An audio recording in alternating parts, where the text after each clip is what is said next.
Okay, so this is a kind of a roundabout video, just throwing some thoughts I've had and answering some questions that people have presented me recently. And my whole goal in life is to try to help people over 35 to either stay in shape or get in shape. And I just think I offer a unique perspective of that. So here's a couple things that are in my mind now or constantly in my mind.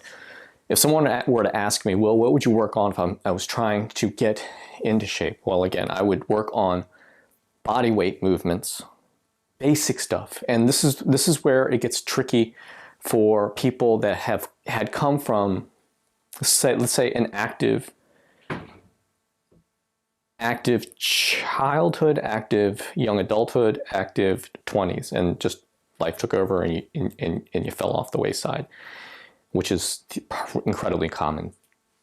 The problem with that is, and I'm going to pick on guys in particular, is that they're going to want to go back to this mindset where now I'm 35 plus and I want to go back and do what I did when I was 21 because you're trying to relive the glory days.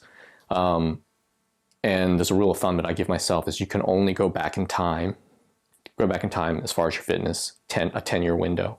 So let's say you're 36. Best case scenario you can hope for is to be 26-year-old, let's say, Will. And you can't go back to the 21-year-old. Not easily. And my point of that is that if you're so out of shape, you're not going to be able to jump back to yourself 15 years prior. And going back to that again is what I see is when people start to share their videos and they're a little bit longer than in the tooth. What I see is they're trying to lift too much weight, trying to do too much. Whereas if they were to step back and drop the weight or do things unloaded, even better, you'll find you'll get a lot more benefit. And as you age past 35, less weight is better, more mobility is better. And you have to shed this mindset that I want to be my old 20-year-old self or whatever that is. You need to shed that and just realize, what can I do? I want to be how I was 10 years ago. And to this point, stuff I really like to do now is full range mobility. And, it's full depth. Granted, Asians have the Asian squat and they have the morphological advantage of having hips that hinge more than our European counterparts. That said, it doesn't mean a European person from European descent can't work on getting lower. And you don't have to do this with a load on you. And one exercise I love doing now, and I wish I had done a lot sooner, is the Cossack squat or the lateral lunge. Anyone that's watching this that's done it knows what I'm doing right now is damn possible. Getting down low like this and even to a seated position and back up again. What I just did right there is probably impossible for most people. But I wasn't able to do that without practice. And that goes to mobility. And in that particular movement, what I'm going to talk about later is your hips, how important your hips are and how neglected they are. People want to focus on the major muscle groups, and as you should. But what ends up happening is you tend to load, no pun intended, put all your energy on doing squats, deadlifts, all that stuff.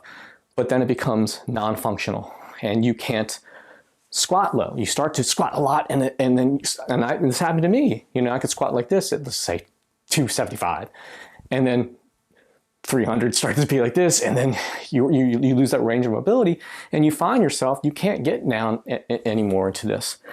Where as you get older, and trust me, as 2 weeks shy of being a 52-year-old, mobility is what you really, really, really should be looking for as your end game, not how much weight you can lift, because that strength without any functionality to it is wasted time, and the clock is ticking, trust me. And so to that, the other thing I like to work on is, aside from mobility and being able to do stuff like this, and my flexibility is not awesome, but I actually don't stretch to that. I don't spend a whole lot of time stretching because the movements might do are full range. And that gives me an active stretch, so to speak. So I guess probably most people couldn't do this.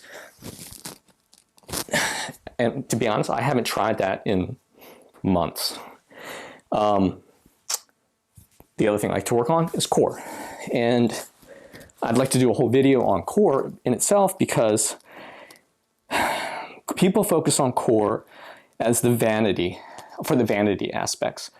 And it cannot be any more true, but six-pack abs are made in the kitchen. Full stop, end of story. Anyone that you see with the six-pack abs, they are at the limit of what their body fat could be. And they're probably miserable. And that's another reason why I'm probably doing this without a shirt on, that's to illustrate a point. Now, aside from the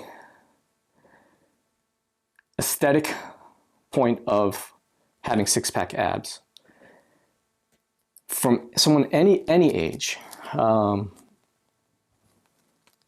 in the 30s or in the 20s, that's done in the kitchen. But what you really should be doing is focusing on your core, strengthening your core, because that allows you to have those movement patterns, allows you to survive a fall, allows you to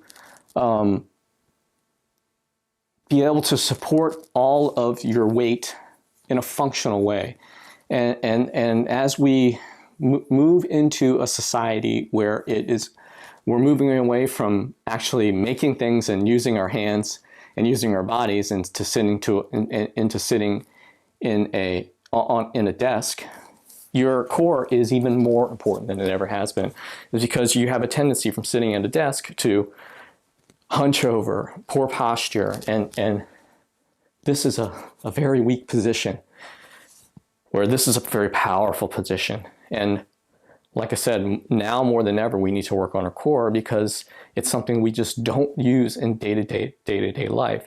And there are some people in the camps and some of these coaches that I follow that are great strength and conditioning coaches, but you got to keep in mind, they're working with elite athletes.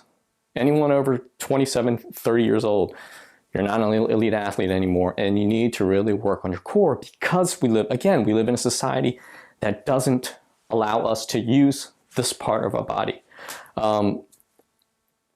One movement I like a lot, and I've done a video on it, are the hip hovers, because it combines the last two things I talked about, the hips, strengthening your hips and strengthening your core. By just simply lifting up your leg, this is not easy if you try it in a controlled manner.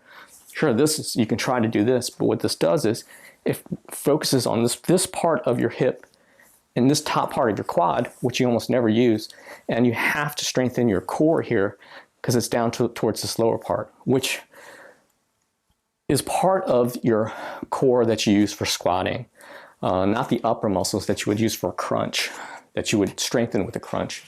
And but yeah, those are some of the things I like to use. I think the other thing I wish I had done earlier, and I recommend to people all the time, is using kettlebells, because this is probably the most functional movement pattern, piece of equipment that you could use by hoisting something up and over your head, or even just pulling it off the ground, something that's unbalanced, something that's unilateral, is great, because this is more like what we do in life. And I saw on a side note, I saw an interesting infographic that Max Smarzo posted on his Strong by Science page, and it's something I thought about. One of the things I'd done in the past year is doing a suitcase carry, which is a suitcase carry deadlift, which is grabbing a barbell, fully loaded barbell, with one arm, one side, and lifting it up. Well, on Max's infographic, he was curious, what causes more load or benefit to your body if you were to suitcase or farmer carry something with both sides or one side? Turns out you get more benefit from holding something from one side because you're trying to compensate for having all this load on one side. So just hanging on to something is really, really hard. And if you ever watch a lot of my videos, they're all about grip strength. And grip strength is probably the biggest determiner of longevity that we have right now. And I imagine you're going to start to see doctors basically get a grip measuring device and to test their patients, after we're 55 to see where we're at and how far of a risk group we are at. But holding on to something, time under tension, grip strength, it just serves nothing but good things for the rest of your life. So I think I've ranted on long enough. I'd like to go on, but if you have any questions, please leave something in the comments. But thanks for watching for now. Bye.